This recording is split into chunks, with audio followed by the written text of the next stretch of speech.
എന്തോ പറയാനുണ്ടല്ലോ. അച്ഛൻ എങ്ങനെ മനസ്സിലായി? ആ അപ്പൊ ഉണ്ട്. നീ പൂച്ച പമ്മും പോലെ പമ്മിയപ്പോ എനിക്ക് മനസ്സിലായി. എന്താ കാര്യം? ഇപ്രാവശ്യം അച്ഛനും ചെറിയച്ഛനും കൂടെ മലയ്ക്ക് പോകുന്നില്ലേ? അതെ. ഞാനും കൂടെ വന്നോട്ടെ? ആ കൊണ്ടുപോണേന് കുഴപ്പമൊന്നുമില്ല. പക്ഷെ ഒരു ചെറിയ പ്രശ്നമുണ്ട്. എന്ത് പ്രശ്നം? പിങ്കിമോളെ കൊണ്ടുപോട്ടേന്ന് ഇങ്ങനെ അച്ഛമ്മേനടുത്ത് അച്ഛൻ ചോദിച്ചായിരുന്നു. അപ്പം അച്ഛമ്മ എന്താ പറഞ്ഞെന്നറിയാമോ? എന്ത് പറഞ്ഞു? പിങ്കിമോളെ കൊണ്ടുപോവാതെ ഇവിടെ നിന്ന് ആരും മല ചവിട്ടണ്ടത്. ഞാൻ പേടിച്ചു. ഞാൻ വെച്ച അച്ഛൻ എന്നെ കൊണ്ടുപോകണ്ടെന്ന് പറഞ്ഞാണ്. ഇങ്ങനത്തെ കാര്യത്തിനൊക്കെ അച്ഛമ്മ മുടക്കാൻ പറയുമോ മോളെ? അപ്പൊ നമ്മൾ ഒരുമിച്ച് മലയ്ക്ക് പോകുന്നു. എന്താണ് അച്ഛനും മോളും കൂടെ തമ്മിലൊരു കളിയും ചിരിയും? ഞാനോട് ഒന്നറിയട്ടെ. അമ്മ, ഞാനും ഇപ്രാവശ്യം അച്ഛൻ്റെ കൂടെ മലയ്ക്ക് പോകാൻ പോവാ. ആണോ ഋഷുട്ടാ? പിന്നല്ലാതെ. ഞങ്ങള് 3 പേരും മലയ്ക്ക് പോകുന്നുണ്ട്. ആ നന്ദുനെ വിളിച്ച് ഞാൻ പറയും. അവൻ എന്നെ എപ്പോഴും കളിയാക്കും. മലയ്ക്ക് പോകാൻ പറ്റൂല, മലയ്ക്ക് പോകാൻ പറ്റൂല എന്നും പറഞ്ഞ്. ഞാൻ ഇപ്രാവശ്യം മാലയിട്ട് മാലയപ്പുറമായിട്ട് മലയ്ക്ക് വന്നാൽ ഞാൻ അവനെ വിളിച്ച് പറയും.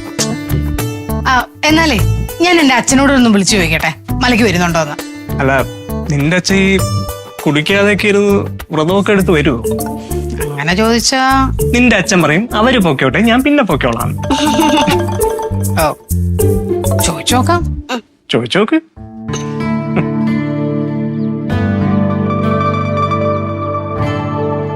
നമ്മുടെ പിങ്കി മോൾ ഇന്ന് വലിയ സന്തോഷത്തില അല്ലേ മക്കളെ?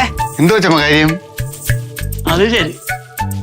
എടാ, നാളെ എന്റെ മോള് ശബരിമലയ്ക്ക് പോവാൻ മാല ഇടുവാ. ആഹാ. അയ്യോടാ, അവിടെ കന്നിമലയായത്. നാളെ രാവിലെ തന്നെ പോയി നമുക്ക് മാല ഇടണം.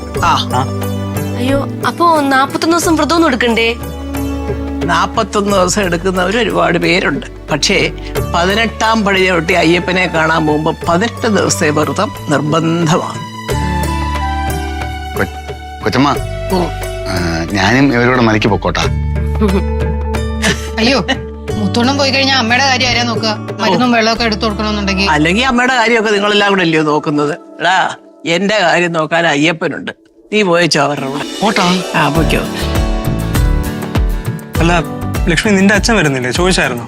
ആ, അത് ഞാൻ പറഞ്ഞുതരാം എന്തായിരിക്കും ഉത്തരവെന്ന്. ശബരിമല എന്നല്ല, ഏതമ്പലത്തിലും ഭഗവാനെ കാണാൻ നമ്മൾ അങ്ങോട്ട് പോകേണ്ട കാര്യമില്ല. ഈശ്വരന്റെ ചിന്തപാത്രം മതി. ഭഗവാൻ ഇങ്ങോട്ട് വന്നോളും. സൗകര്യമുണ്ട് ജംഗ്ഷനിൽ വന്നെന്ന് വിളിക്കുമെന്നൊക്കെ അദ്ദേഹം പറയുന്നത്. എനിക്കറിയാൻ വയ്യേ. ഇത് തന്നെ പറഞ്ഞേ, അമ്മയ്ക്ക് എങ്ങനെ മനസ്സിലായി? ആ, കണ്ട, ഈ അമ്പലത്തിൽ പോകാൻ മടിയുള്ളവരുടെ എല്ലാവരുടെയും സ്ഥിരം ഒരു ഉത്തരവായത്. പിന്നെ നിന്റെ അച്ഛൻ പറഞ്ഞിട്ടുണ്ട് എന്നോട്. അല്ല, അച്ഛനങ്ങനെ മടിയൊന്നുമില്ല. എന്നാലും ഒരു ചെറിയ മടി പോലല്ലേ? ആ, ഏതായാലും ഒരു കാര്യം ഞാൻ പറയാം. നാളെ മാലയിട്ട് ഇവര് ശബരിമലയ്ക്ക് പോവുക. നിന്റെ ഭർത്താവും നിന്റെ മോളും അവിടെ കന്നിമലയും കൂടെ. അതുകൊണ്ട് നാളെ തൊട്ട് നല്ല വൃത്തിയായിട്ട് കാലത്തും വൈകിട്ടും അടിച്ച് നനച്ച് കുളിച്ച് വിളക്കൊക്കെ കത്തിച്ച് നല്ല ഭക്തിയായിട്ട് വേണം ഇരിക്കാൻ. അറിയാമല്ലോ? അങ്ങനെ എല്ലാവരും അങ്ങനെ നോക്കണമെന്നുണ്ടോ? അയ്യോ, ഉണ്ട്. പ്രത്യേകിച്ച് നീ. അതെ അതെ. അതെ, നീ കൊറേ അതെ അതെ പറഞ്ഞ് സപ്പോർട്ട് ചെയ്യണ്ട. ഇത് ഞങ്ങളുടെ കുടുംബകാര്യാണ്. അതാ, സുരഭി നമ്മുടെ കുടുംബത്തിലെ ആളല്ലേ? ആ, ഇതാ ഞാൻ പറയുന്നത്. ഒരു കാര്യം ഞാൻ രണ്ടുപേരെടുത്തും പറയാം.